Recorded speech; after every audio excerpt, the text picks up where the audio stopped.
7 years. That's how long I gave to that office, nestled in the drizzle-kissed heart of Portland, Oregon.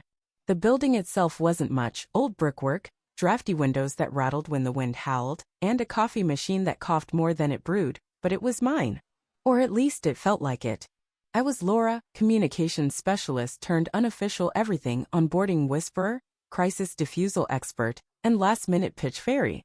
Back then, our mornings buzzed with the clink of ceramic mugs and the rustle of PowerPoint decks being tweaked right up to the wire.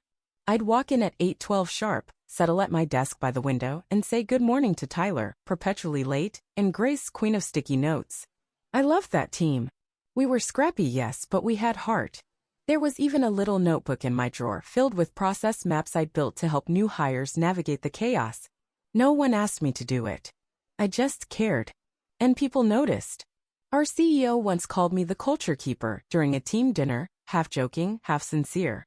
I still remember how warm that made me feel. Like all the late nights and canceled weekends had been seen. Then came Justin. He arrived on a gray Thursday in January, all designer loafers and TED Talk charm. He was the new head of marketing, a lateral shift on paper, but it didn't take long to realize he'd come with a mission. His handshake was firm, his smile rehearsed, and his compliments always ended with a but. Laura, I love your internal messaging flow, super tight. But I think we need to modernize the voice. Make it more disruptive. At first, I didn't flinch. Change was part of the job. And Justin was slick, sure, but not overtly cruel. He made a point of learning everyone's coffee orders. He laughed at our memes in Slack. He called me rock star in meetings. But then he started asking for my old decks. Just for reference, he said. My campaign briefs. Need to align tone. He'd CC me less, loop me in later. And when quarterly strategy meetings came around, I watched numb as he presented my segmentation framework like he dreamed it up on a hike. I told myself it was an oversight. A one-off. But it wasn't. Slowly, I was being airbrushed out of my own work. One afternoon, I overheard him in the break room telling a director, Laura's good, but she leans too safe. Not quite what we need for the new brand energy. He smiled as he said it, pouring oat milk into his coffee like he hadn't just sliced me in half. I laughed about it that night with Iris over Zoom. She used to work in DevOps at our software vendor and now headed up product integrations. He's classic, she said. Soft power plays. Gaslight 101. Be careful. I shrugged it off. I still had allies. Right? Then, out of nowhere, a calendar invite. HR check-in, 30 minutes. No reason. No agenda. I walked into the beige conference room with a pit in my stomach and walked out without a job. You no longer align with our direction, they said. No specifics. No complaints on file. Just a few sentences delivered like a script. My email was shut off before I made it back to my desk. My name was gone from the project tracker by lunch. The final insult? My quarterly bonus already earned was under review. By the time I got home, recruiters who had been pinging me weekly had gone silent. One even ghosted me mid-process. I heard from a friend of a friend that word had gone around I was uncooperative, disruptive to team unity. The irony nearly choked me. I spent the next week in pajamas, staring at my resume, watching my contributions vanish from the company's live site, replaced with Justin's buzzwords. That's when I got the message. A ping from Iris out of nowhere. No pleasantries. Just. I still have access to the old system. You might want to see this. I clicked the message like it might bite. My hands were trembling, half from the trauma still fizzing in my bloodstream, half from a strange anticipation I couldn't yet name. Iris sent over a zip folder. Old server logs, backup metadata, and something else, she wrote, almost hesitantly. Check the version history on the Q4 planning doc. I opened the file. My name, once listed prominently under lead strategist, had been removed, silently, surgically. The timestamp of the change? 2 weeks before I was fired. That's when the light bulb flickered on. This wasn't a passive erasure. This was a rewrite. Iris hopped on a call, webcam off, voice low. The internal CMS still mirrors changes on the vendor side unless they purge manually. Most folks forget that. But I've got snapshots. Metadata shows Justin logged changes under his admin override. You can trace it. It's all there. She paused, letting that sink in. Then added, there's more. I found HR complaint drafts, flagged by the system, never submitted. Guess whose name is on them? I felt like I was outside my body listening in. She sent screenshots. Drafts of fabricated internal complaints from coworkers I'd mentored. Phrases like not collaborative, undermines leadership, resistant to change. All unsigned, all tied to Justin's account in the back-end logs. I thought it was weird when I saw the access logs. No one touches archived complaints unless they're building a narrative. Iris wasn't a whistleblower type. She was pragmatic, almost cold about it. But she didn't like injustice. And she hated incompetence trying to cover its own ass. For the next few days I became someone else. Not Laura the team player. Not Laura the culture keeper. Laura the ghost hunter. I pulled old decks from my cloud drive, compared file histories, took screen recordings of document diffs. I downloaded Slack data from the few convos I still had access to through my synced app.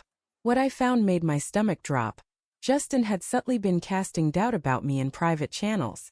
Phrases like she's stretched thin. And maybe we need a fresh voice on client-facing work. The worst part? Nobody had defended me.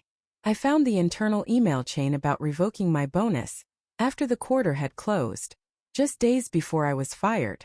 The justification? Reallocating for department branding initiatives. Bull. That money went straight into Justin's pet rebranding project. The one I pitched and prototyped. And then I hit a wall. One critical folder, the one containing the original brand timeline with my author metadata, my planning docs, everything was gone. Deleted. Wiped clean from the archive. I stared at the error message, fingers frozen on the keyboard. That was my proof. My smoking gun. Without it, this was just circumstantial breadcrumbs. It could all be dismissed as misunderstandings. Miscommunications. I broke. Iris called me that night and I didn't answer. I curled up on my couch, lights off, old coffee cold beside me. The walls of my apartment, once cozy, now felt like they were pressing inward. I hadn't slept properly in days. My breath came in shallow gasps. I had wanted justice. But maybe I wasn't built for this fight. Then my phone buzzed again. From Iris. Wait. I found a mirror backup. Remember the dev sandbox server no one touched?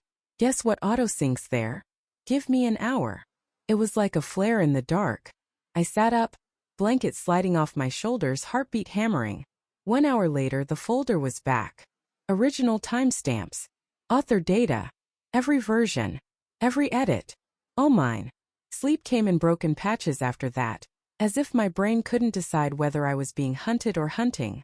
But one thing had crystallized through the fog of dread and exhaustion. I wasn't going to let this slide.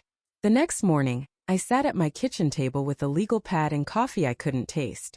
I wrote one word at the top in block letters. Dossier. I didn't want revenge for the sake of revenge. I wanted correction. A record set straight. The truth, cold and irrefutable. I started organizing everything. Screenshots, access logs, metadata timestamps, Slack threads, even side-by-side comparisons of my original work and Justin's plagiarized decks. Every file had its own folder. Every folder had a cover sheet. I built an index.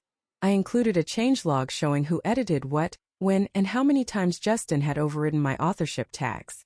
I requested my HR records through the official portal. Took screenshots of the pending status. It never updated. No doubt someone had frozen my file after my termination. I documented that too. I also filed a request under the Oregon Equal Pay Act, asking for salary records for the last 3 years across departments. Iris coached me on the legal language. We didn't expect a response, but the act of filing added another layer of legitimacy. And then I called an employment attorney. Her name was Farah. She had a voice like sandpaper and a laugh that made you feel like maybe, just maybe, this wouldn't be the end of you. She listened to everything. Then said, if half of what you're saying is documented, and it sounds like it is, you've got them in a corner. We spent the next 2 weeks assembling a final dossier. It was almost clinical in its precision. No embellishment. Just facts. Data. Evidence. Dates. Signatures. A timeline that could not be unspooled without someone choking on the thread. Farah handled the delivery. It went to the company's executive leadership, every member of the board, and a professional ethics group connected to the Regional Marketing Association. She sent it as a secure PDF, timestamp tracked, impossible to ignore. I didn't sleep that night. I thought I'd feel triumphant. Instead, I felt like I'd swallowed glass. What if they twisted it again? What if they painted me as a vindictive ex-employee? What if no one cared? The next morning my inbox pinged. From Farah. Received. No response yet. But they're reading it. All of them. The silence that followed wasn't empty. It was electric. Then on day 4, the first crack. Iris messaged me. Justin's LinkedIn just updated. New title. Marketing Projects Advisor. Not head of department. The demotion was quiet. No announcement. Just a line edited in silence. Day 6. The CEO released a statement citing personal reasons for stepping down. It hit the trades the next morning. Day 9, HR emailed me. Not from the generic address. From the director herself. She deeply regretted how my departure had been handled. She offered a settlement. And of course an NDA. I declined. The offer was tempting. A clean 5-figure payout. Enough to cover therapy, rent for the next 6 months, maybe even a trip to somewhere with palm trees and no office Wi-Fi. But the NDA was ironclad. A muzzle with a $sign. I read every line of that document twice, then slid it across the table to Farah. No. She raised an eyebrow. You sure? Most people would take this and run.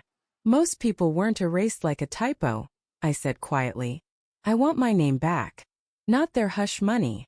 Farah nodded once and never brought it up again. Iris called that night, and for the first time in weeks we laughed. Real laughter, the kind that cracks something open. She was working on a presentation for a vendor summit and joked about slipping in a free Laura slide. I told her to do it.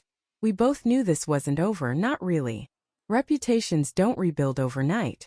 But it was the first moment where I felt air in my lungs again. Then 2 months later it happened. I was invited to speak at a regional marketing conference. The same one Justin used to brag about headlining. The invite was terse and formal. We'd be honored if you would share your expertise in campaign development and communications infrastructure. No mention of my firing. No whisper of scandal. But when I arrived, I understood. I walked onto the stage, the lights warm and blinding, and someone from the event committee introduced me. Please welcome Laura Winters, whose strategic vision helped define some of the most effective campaigns in our region, many of which we now know were misattributed. The room stilled. That word, misattributed, landed like a stone in water. I took the podium, looked out at the crowd, and for the first time in almost a year I told the truth.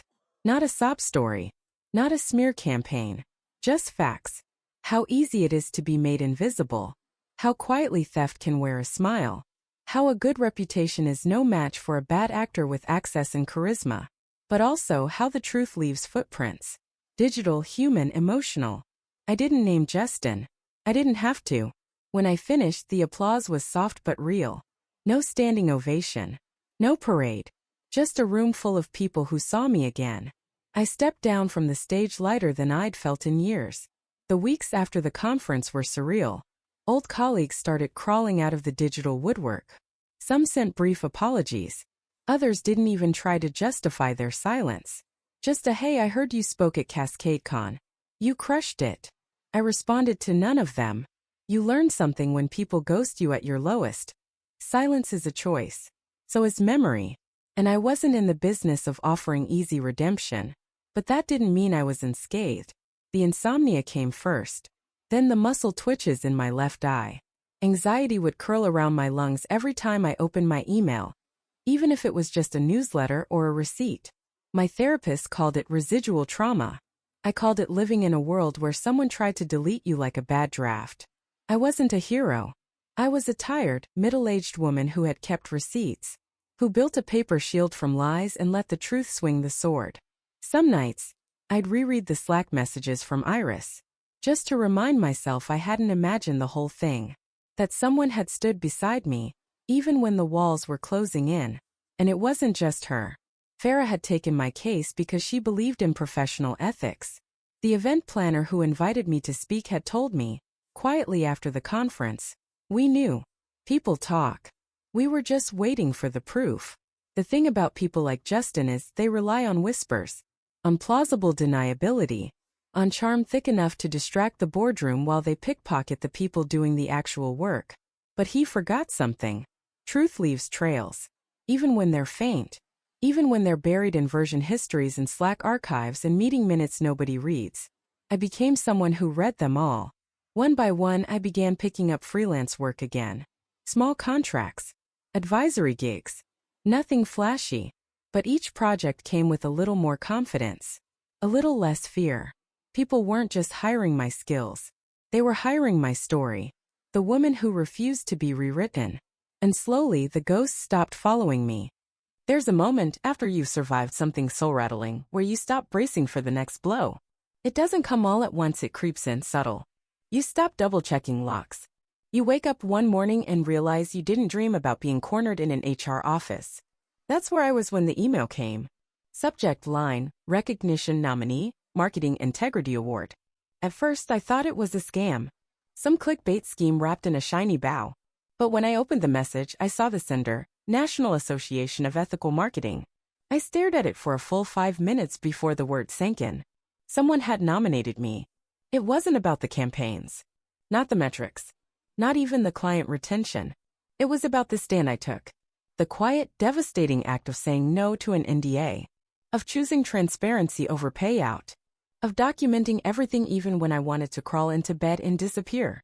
And suddenly something shifted in my chest. A knot I didn't realize was still there finally came undone. This was why I hadn't torched the place on my way out. Why I didn't leak files or torch Justin's career on Twitter. I didn't scream. I didn't curse. I didn't hack anything. I just gathered the truth. And the truth did what it always does, it cut deeper than I ever could. I didn't win the award that year. But it didn't matter. My name had been spoken in rooms I didn't even know existed. I was no longer a ghost. I was ink on the ledger. And ink once dry doesn't wash out. By summer, my days looked different. No more back-to-back meetings with Justin breathing down my neck. No more drafts hijacked mid-edit. No more walking on eggshells around leadership wondering what they'd heard about me this week. Instead, I had a rhythm. Mornings started with a walk-in coffee. My little apartment, once dim and suffocating after the firing, now felt like a refuge. My desk by the window was cluttered with sticky notes, not for anyone else's benefit, just mine. I freelanced on projects that align with my values. A nonprofit rebrand. A public education campaign. A climate-focused startup that actually listened when I said, maybe don't use irony to sell flood insurance. There was peace in it. But peace isn't the same as closure. One afternoon, I got an envelope in the mail. No return address. Inside, a single piece of paper. A printout of the company's latest org chart. Justin's name was gone. Not moved. Not demoted. Gone. No explanation. No press release. Just erased, like he'd once tried to do to me. I held the paper in my hands and waited for some flood of satisfaction. But it didn't come. There was no victory dance. No internal scream of finally. Just quiet. Justice, I realized, doesn't always feel like a movie ending. Sometimes it feels like silence where once there was noise. And I'll take silence. Every time. Every now and then, I imagine what I'd say to Justin if we ran into each other. I pictured it at a grocery store. Him by the kombucha making a call too loudly. Me in the frozen aisle holding a bag of peas like a microphone. I imagined walking up to him. Looking him dead in the eye. Saying something like, "Hey, remember me? The woman whose ideas you stole? Whose career you tried to bury?" But I knew I wouldn't say any of that. Because it wouldn't change him. And it wouldn't satisfy me. What I really wanted was something no apology could give. The years back. The dignity he casually peeled away. The confidence I had to rebuild with splinters. I knew he'd tell himself a different story. That I overreacted. That I was too sensitive. That I could have worked it out internally. He'd forget the emails he rewrote. The names he scrubbed. The praise he rerouted. And I wouldn't correct him. I didn't need to. Because now, when people in the industry said, Laura Winters, they didn't think disruptive. They thought resilient. Ethical. Sharp. That was the narrative now. And he wasn't part of it. Funny how some of the most important conversations are the ones you never have. It was a rainy Tuesday when I got the calendar invite. Iris had forwarded it with a one-line message. Thought you'd appreciate the symmetry. It was from a mid-sized agency in Seattle, one I used to partner with tangentially. They were hosting a roundtable on restoring trust in leadership and wanted me to be a panelist. The other invitees? a CEO from a fintech firm, a startup founder turned ethics consultant, and, get this, a former HR director turned whistleblower. Not a single one of them from my old company. The irony wasn't lost on me. I sat on that stage in a navy blouse and jeans. Nothing flashy. Nothing performative. Just me. During Q&A, someone asked, "What advice would you give someone being quietly pushed out by a manipulative boss?" I didn't blink. "Keep the receipts," I said. Not just to fight back, but to remember who you were before they made you doubt it. And don't expect justice to come in the form of revenge. Sometimes it comes in being invited back into rooms they tried to lock you out of. Later, as I packed my things, a woman approached me. Late 20s, clutching a notebook like a lifeline. "Laura," she said, voice low. "I think what you shared might have just saved me." I didn't know what her story was, but I recognized the look in her eyes. I placed my hand gently on her arm and said, "Good. Now go build something they can't take from you." Because that's what I had done. I'd turned the ashes of betrayal into bricks. Not to burn things down, but to build again. Stronger. On my own terms. It's been over a year now. Sometimes I forget the specifics, the way Justin used to linger at the door of my office, pretending to compliment while stealing credit. The exact HR phrasing. "You no longer align with our direction." The moment my inbox vanished mid-click. But I never forget the feeling. The moment I realized that being good at your job doesn't protect you from people who are better at politics than principle. I still get the occasional message from someone at my old company. Most are vague check-ins. Some are full confessions. I should have said something. I rarely respond. Not out of cruelty, but because that part of my life is sealed now. Labeled. Archived. Backed up in 2 cloud drives and 1 fireproof lockbox. I have new clients. A new rhythm. I write again, not just strategy briefs but essays. Maybe a book someday. Something honest. Iris and I still talk weekly. She's helping launch a platform that flags internal data manipulation because of me. Because of what we learned. The story didn't end with fireworks. It didn't end with lawsuits or headlines. It ended with me at peace, holding the truth like a compass.